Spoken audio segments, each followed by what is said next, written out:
A lot of crime movies are already very unnerving to watch, but this applies extra to crime films that actually feature the villain winning in the end. Seeing a villain get away at the end of the film or execute their intended plan to perfection always leaves me feeling so uncomfortable. Crime films that feature the villain win prove William Somerset's observation that the world is not such a good place at the end of David Fincher's *7 right.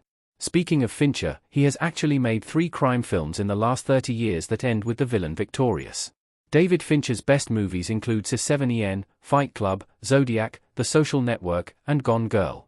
While not all of Fincher's movies are crime thrillers, he has continuously shown an interest in the genre throughout his career.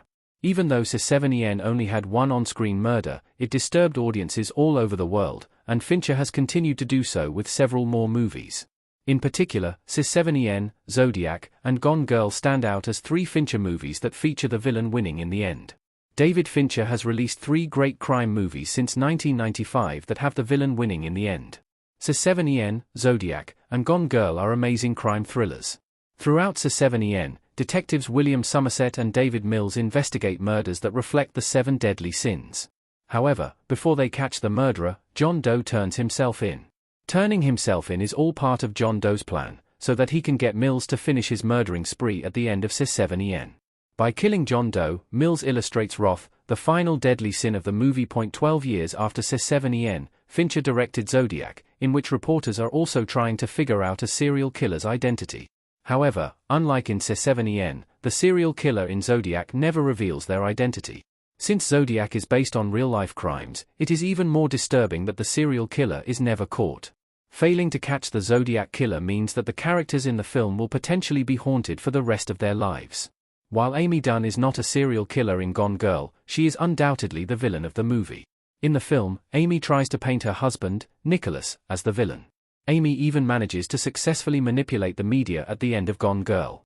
At the end of the film, after murdering her old friend and creating a false story of rape, Amy threatens that Nicholas' life would be in danger if he ever tried to get a divorce, which hauntingly showcases how she has trapped him.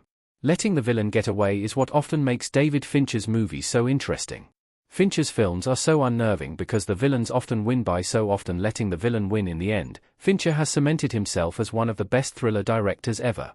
John Doe, the Zodiac Killer, and Amy Dunn all winning in the end makes *7 Zodiac, and Gone Girl even more fascinating on repeat viewings.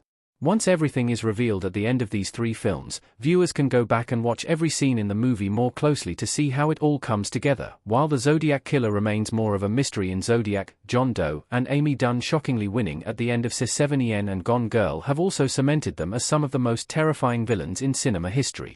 In many ways, these 3 films are very uncomfortable and unsatisfying. However, it is hard not to revisit them since they are so impeccably crafted by Fincher.